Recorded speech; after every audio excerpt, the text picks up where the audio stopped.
Hey, Ben, how's it going? Doing well. How's it going, Mr. David? Good, good. Just talk about what looks might be a permanent move to center for you and how that's going. It's going great. It's just different. I had a little bit of experience of it last year. I think it was about 99 snaps or so. So it's not something completely new, but still getting my feet kind of underneath because, we haven't been in pads since the Egg Bowl. It's been about 9 months since we've even been in pads. So a little bit of an adjustment for sure, but it's nothing new. So. All right, Nate, go ahead.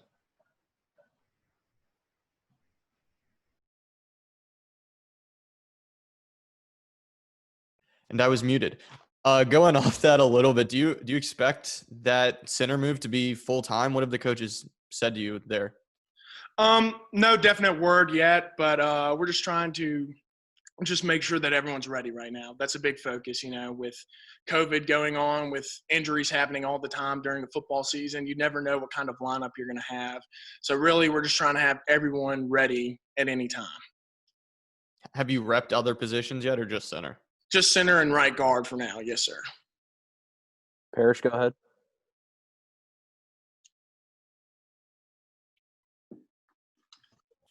Ben, who is working at center around you, behind you, or whatever the pecking order is right now? Who else is working at center? And who among the young guys that you guys will be counting on for depth or other roles, who has stood out to you?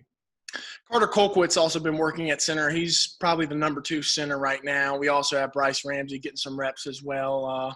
Both done a great job. And also all the young guys I think have done phenomenal. Eli Acker and everyone else.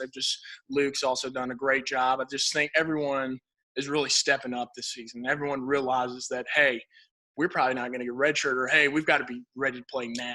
That's just the big emphasis because anyone's number can be called any time this year. It's a weird season. SEC is still playing, and, we might have half the line go out, knock on wood, just in the night before a game. So, everyone has to be ready at a moment's notice. Nick, go ahead with your question.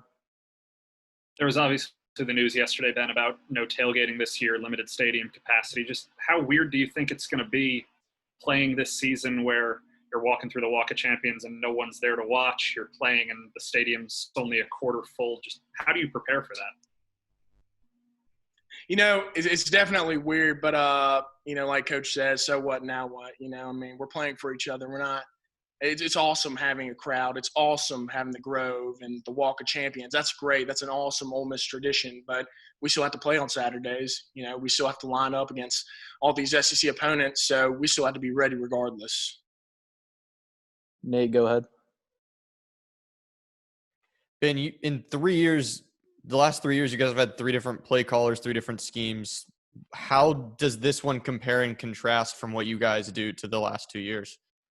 I think it's a little bit different, definitely we still have some tempo, which is awesome. I love playing in tempo, and a little bit more drop back pass this year. So that will be exciting. And,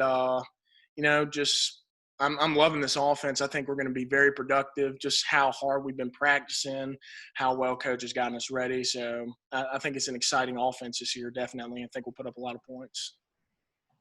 All right, we'll go back to David.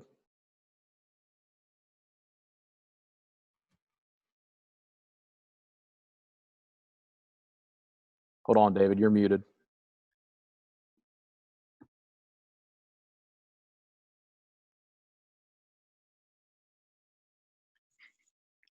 Okay.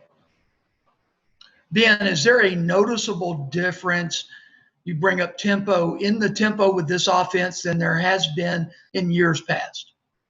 I think so, yes, sir. I think tempo is probably one of the key focal points of this offense, and just how efficient you do tempo. So, for example, whenever we had our first meeting back, we had an offensive meeting, and we were talking about things that just make tempo go even faster. For example, handing the ball off to the right umpire versus the line judge. That way that you can speed up the game faster. You can get the ball on the field faster. You can snap the ball faster. Just little things like that just really utilize the offense and make it just click on all cylinders a lot faster. Go ahead, Nick. Random curiosity, Ben. I saw they put up tarps so you guys can't see that Confederate monument over by the Tad Pad now. Did you guys have a conversation as a team about that being there, or was that kind of independent of the team? No real conversation, no sir. They just it was just standing out, and bothered some guys, so they just took care of it. Parrish, go ahead.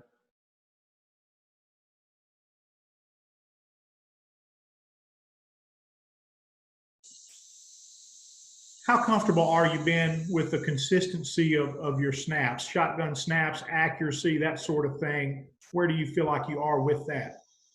Definitely think I need some work on that as a center, just because, my role last year as a center in the fall was more of a reserve role.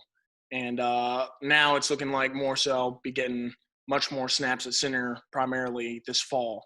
So just kind of getting more used to just the consistency of it. And that'll come with more reps. Just more live reps is all that I need, really. Does your consistency vary with the different quarterbacks in the competition, or I guess I'm asking, have you developed a chemistry with anyone? No, I think both Matt and John Rice, I think it's great. I don't see any noticeable difference at all when either one's at quarterback. They're both very comfortable. They're both very confident, and both of them lead our offense on the field. So I feel great having either one back at quarterback. All right, we'll go back to Nate. I guess continuing with the quarterbacks, how have Matt and John Rice, you were there for both of them last year. How have you seen them kind of improve over the course of this offseason for each one? I think they've both matured as a passer. Both are making incredible passes in practice. Both have legs on them. It's an exciting competition for sure. This is a great, if you even call it a problem, this is a great problem to have on our football team, to have two incredibly talented quarterbacks on our roster, and not say that all of our other quarterbacks either. Our whole quarterback room, I think, is loaded with talent. And I think that just gives confidence to the whole offense that, hey, we have a guy that's this credible and can do so much and is true playmakers, and that gets me fired up. Is the play calling any different depending on who's behind center? I'm sorry, say that again. Are the play calls any different depending on who's behind center? Still same play calls. Still same play calls.